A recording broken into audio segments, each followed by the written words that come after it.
What makes Sean Strickland so difficult to hit?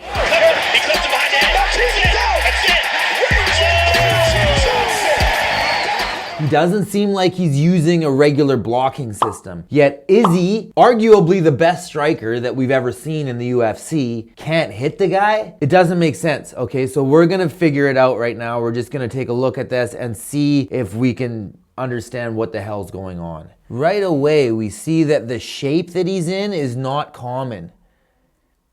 He's tall. He leaves his lead hand down. There seems like there's a giant gap in here. He's even somewhat square. One of the commentators was actually talking about that he's very square. He's almost in like Philly shell, except for he's open. His shoulders are square, which would make sense that he would be easily hit by the right hand. Somehow Izzy can't find it though, so. Okay, traditional parries. And he seems like he's really back foot heavy. If you stand on the front foot, okay, it gives you a lot of space to pull into for pull counters and stuff like that. And it puts you really close to your offense. But if you're on the back foot, especially with a kick heavy attacker like Izzy, it's almost more like Muay Thai. Like that's how they stand, right? Way on the back foot, so their front leg is very mobile and very light. Swing and a miss from the Izzy. Super patient. Super patient. Okay, so we've got open stance and you can see this hand fight. Strickland loves his jab. Izzy's probably using this open stance situation to negate the jab because it's very difficult to jab in open stance, like righty lefty or lefty righty, difficult to land the jab. So most of it comes down to this hand fight here. And it seems like even though Izzy's this high level striker, Strickland is able to win the hand fighting battle from the open stance. I think that's really key because then Izzy's gonna have to go back to closed stance. If you can't win the hand fight, it's going to be hard to defend. So he's going to go back to closed stance, and now Strickland's jab is effective again. He's like grabbing that hand. He's not just like playing with it. He's like actually holding on to it. See, Diaz does that sometimes. This shell, we talked about this shell in an earlier video. We'll put a link to it, to defend the overhand. Seems like he's ready to use that in his Philly shell to bring that elbow up, but still it's got a long way to go, man. You'd think that it would make him very committed to a defense and then you could exploit the other holes that are around it. Seems to close off the space or create distance while doing it. Yeah, you can almost see like everything that Izzy does, Strickland's like pulling away. He almost like button mashes that, just like spams it. I'm just gonna stay right on the edge of his distance, and then anything he throws, I'm just gonna lean back a little bit. Why couldn't you capitalize off that though if it's so predictable? If like the movement pattern, it just repeats itself over and over again, why can't you capitalize? Yeah. On the back foot all the time, on the back foot. Arms really active. And forward movement, man, like just non-stop forward movement and pressure, which doesn't give Izzy a whole lot of time. He's like got to get his setups quick so that he can get off the kill shot, and then if it doesn't work, exit out. But usually he has more time, I think. Strickland's really fighting like he has no respect for Adesanya. But at the same time has respect for him because he doesn't ever commit. He's not committing heavily. He's way on the back foot, just out of reach, moving in from that like a straight structure as opposed to moving in a little more lean forward. Okay, he's moving in like it's like Thai fighting. Yeah, it's very similar to Muay Thai, how he's organized, except for that lead hand is down. Like a Thai wouldn't do that. And he's not really kicking all that much either, but just constant forward pressure, pullback, forward pressure, pullback.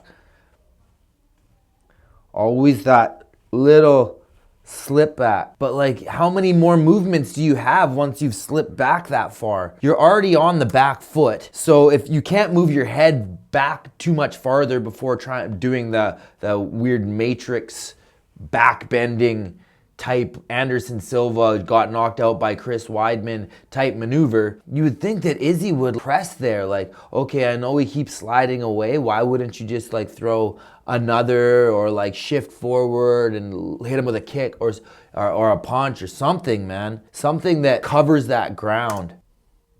Yeah, there's that hand fight again. And then immediately shifts back to orthodox. Here's the open stance, right? So Izzy is lefty here and Strickland's righty. Izzy does a real short hand fight into a cross. Okay, so look, he's holding it. He's holding it. So he almost grabbed it with his other hand while closing distance. And then Izzy's like, nope, immediately goes back. See, boom, throws the left hand off of the hand fight. Kind of gets interrupted by a kick. And then watch this grip. Boom, starts moving forward right away. Izzy's like, no, man, no way. No way. And now you're in a place again where Strickland can use his jab, even though he's not really throwing, just crashing in, man, like closing the distance, not really crashing in because he's not moving forward, not committing, but he's moving forward like almost like a tank, slow forward movement with a really solid defensive structure that I don't understand, it seems, because I don't know how he can have a strong defensive structure with his lead hand so low and his shoulders so square.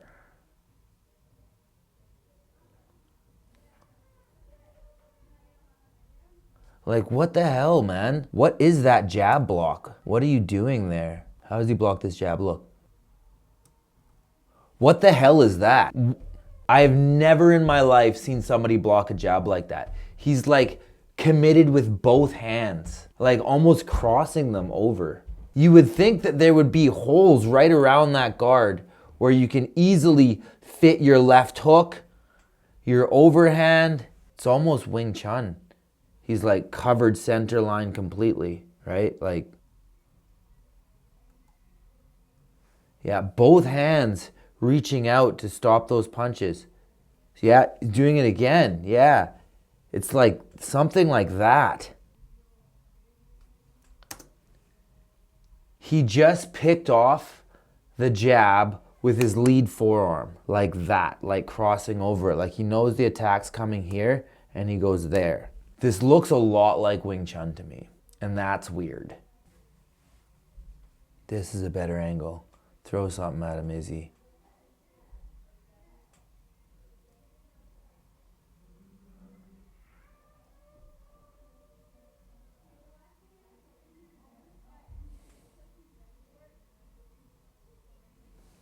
Yeah, that's really common. That type of a block for a kick is really common.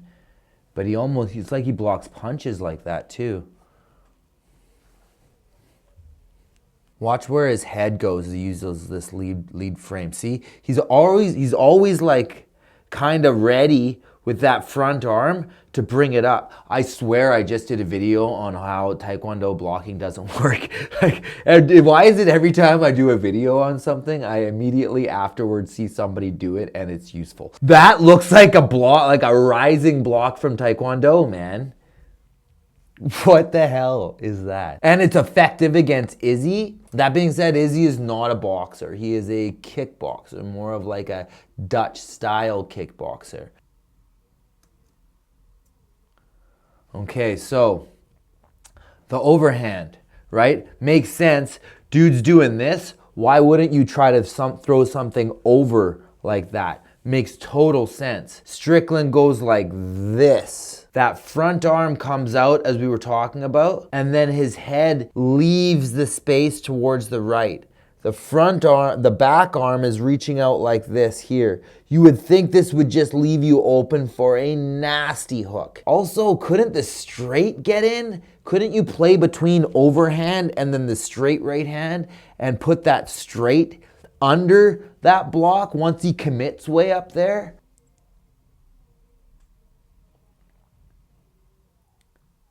Crazy. Yeah, I see people checking calf kicks a lot like this too, with this like diagonally facing leg. But Ahad did this against Izzy as well.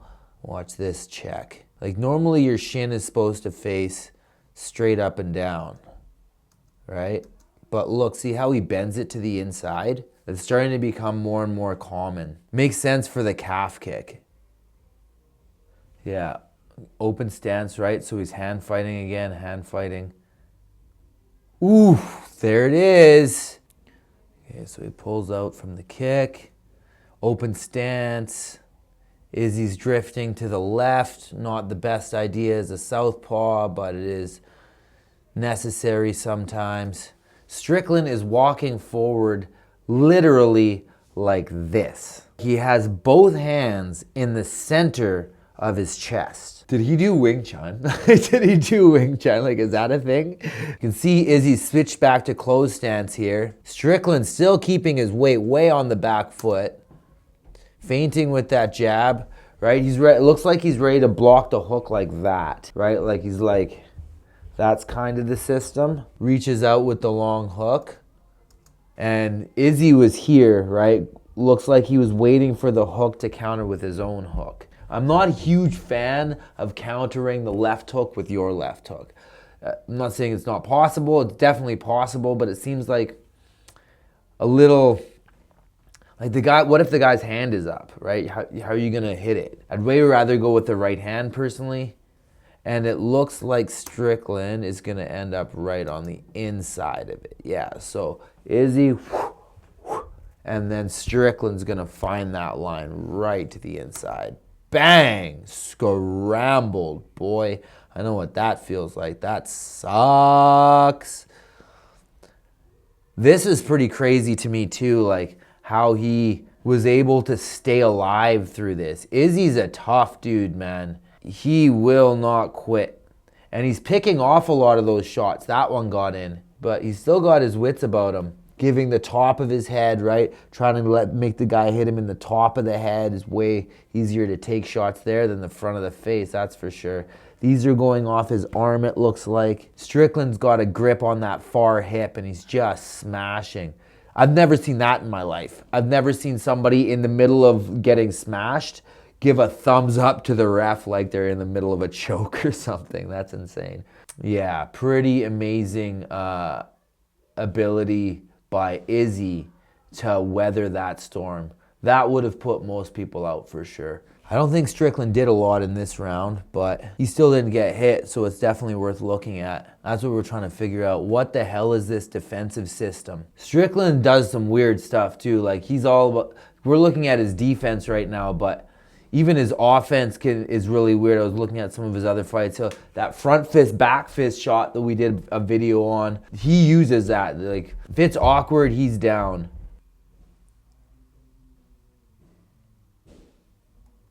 Izzy's really having problems here in this hand fight from open. Reaches out, achieves a dominant grip in the hand fight, and Strickland just goes and kicks right under it because there's a big hole. You could kick right into that.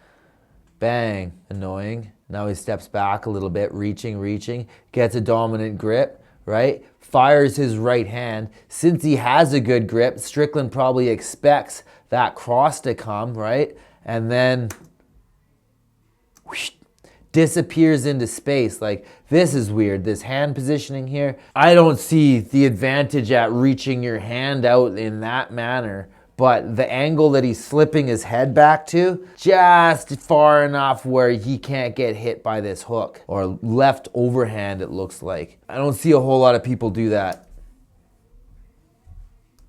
And then he comes back with his own jab, cross. His right hand is super ugly. His whole style is ugly. And that's, I think, part of this is, like, this guy looks like he shouldn't be good. Why am I not able to hit him? Why are his shots so damn hard? Why is he able to get to me? I'm better. Izzy goes and tries his classic pull counter, but Strickland's wise to it, doesn't really commit at all. Like, just refuses to fall on the sword. Makes Izzy be the one to commit, which is usually what he does to other people. What the it doesn't make sense. You're grabbing his jab with both hands. Both hands. Both hands on the jab. How do you deal with the second shot then? His forearm is on the outside of the forearm. So if I'm throwing a jab and my jab gets deflected like that, okay, it's going to be difficult for me to throw my cross because my body has already lost momentum in that direction. And yeah, the cross never comes. There you go. That's the weirdest shit I've ever seen. He grabbed the hand, and then he's on one leg, on one foot, checking the kick while he's got a 2-on-1 grip on the hand. Tell me one person in the comments that you've ever seen grab somebody's jab with two hands. Like, why wouldn't the cross just murder you? You have two hands connected to one of his hands, so he has the other one to clobber you with. Izzy just doesn't throw that second shot. But why? Even when he's stepping forward, the steps are very small. Like when he's stepping forward, switching stances, which can be a committed action, right? But his head is still on his back foot all the time. There we go, there's that shell, and then deals with the kick in the same manner. Head comes back like this, deals with the jab with that hand this time. He's still here though, he's like that. So it is still that X. The right hand does come this time. Boom. And then he's right away getting that elbow up to deal with that right hand. And he's sliding back, now not this way, but this way. So he's normally square. He's normally square, and he's gonna slide away from the jab slash hook, kind of like that. From the left hand, he seems to deal with it mostly like that. Okay, that or that. And then the right hand, he seems to deal with it more like that. So he's moving back and forth. Left is here, right is here. Okay, so it's like a real framing based system. If you're dealing with hook here and overhand here, how do you deal with that middle space? So his forearms are dealing with those outside punches. His hands are blocking the center line. In Wing Chun, you're like this, like that. Your hands block the center line. And then this is also Wing Chun. This is called Bong Sao. Look at this shell that he has right now and tell me that he isn't doing Wing Chun. But I did also realize a while ago when I was starting to practice Wing Chun, I did like 6 months, nothing crazy.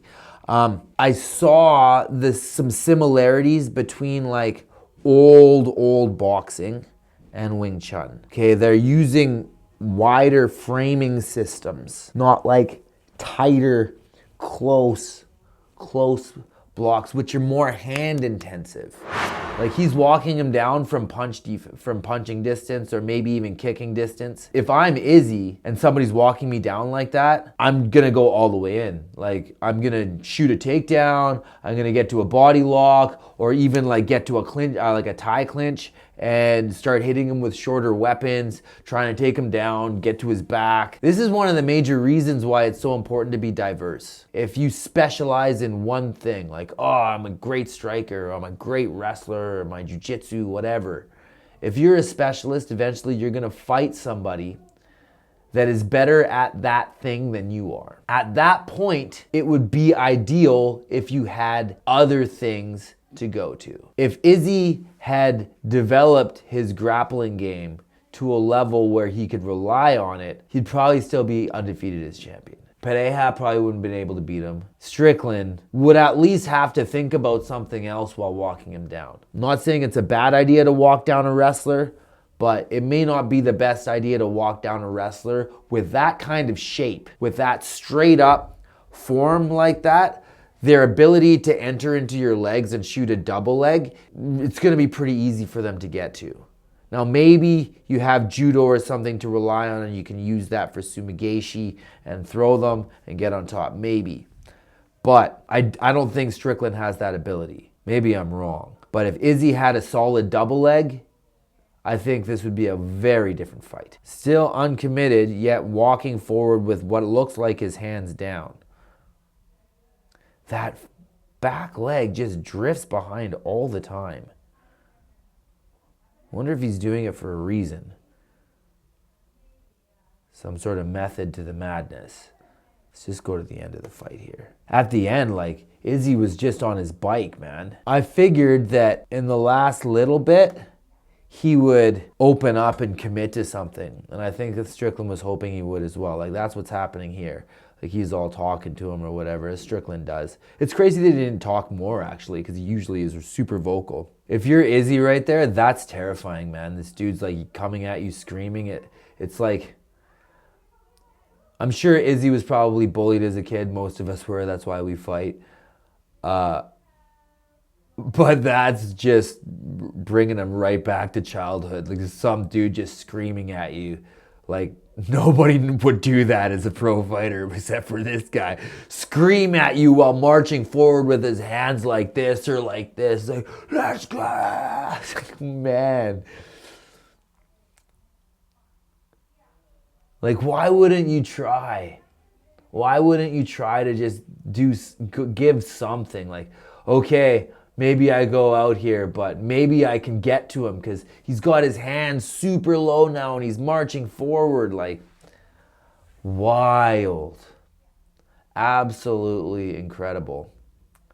We haven't seen an upset like that in a long time. It's pretty cool when you're such a big underdog like that and you're able to make it happen and not just catch some guy, but make him look like he doesn't belong in there with you. Incredible performance. I've been hearing about this guy for a long time. I never really watched him. I've been hearing about him for a long time, and I just thought he was a mouth. I just thought he was just a mouth because he's such a mouth, especially in most of his fights, right? The guy will like talk so much to the opponent. It's staggering that he's able to do that and still remain focused and competent at the physicality of fighting. But he's able to do it. I swear if I had seen him fight anybody else, I probably would have just played it off like, oh, they just weren't that good. That's why they couldn't get to him. Like, look at how high his chin is in the air. But it's not that the other people weren't good. Like, he fought Uriah Hall too. I didn't know that. I just watched the fight earlier this morning. Uriah is a legit striker, man. He's doing something different, right? It's frames, shells. Just because his hand is like this, it doesn't mean he doesn't have a defensive system. He definitely does. And it's very different. This is the cool thing about fighting, is you don't know what the other people are really doing. All these fans and people, analysts that look at fights and be like, oh yeah, here's what happened, blah, blah, blah, and break it down, like myself included. I think this is what happened. I think this is what's going on. I don't know. Because everybody's style is so unique to them. And there's so many different ways that you could fight. There's so many different ways to attack, to defend. So many different arts, martial arts to draw from. You really don't know what they're doing. And especially if they're better than you, right? Like Izzy watched all this guy's fights. He watched all the tape. He probably watched it in slow motion. He's very intelligent. But he wasn't able to figure out what the hell was happening. Because if he had an answer, we would have seen it over those 25 minutes. When the person is better than you, you may be looking at what they're doing and think you understand it, but you have no idea. You have no idea what they're doing. They're better than you. You may not be able to perceive what's happening. Like, and that's been me on so many things for so long. Like, it was like, oh, I don't understand. Why would anybody want to do that? Why would anybody use Taekwondo? Why don't they just all use Muay Thai? And then I was like, oh, Taekwondo's awesome, and shifting and karate. Why would anybody want to use Muay Thai? The footwork is so slow. Like, every time I think I know something, I figure out like a year, 2 years later that I had no idea what the hell I was talking about. So everything I say on this channel, take it with a grain of salt, because I only know what I know. I'm only human, and I've been doing this for a very long time. But the amount of information that we're trying to process is astounding. And everybody is so unique in their style. So people also just make their own stuff up.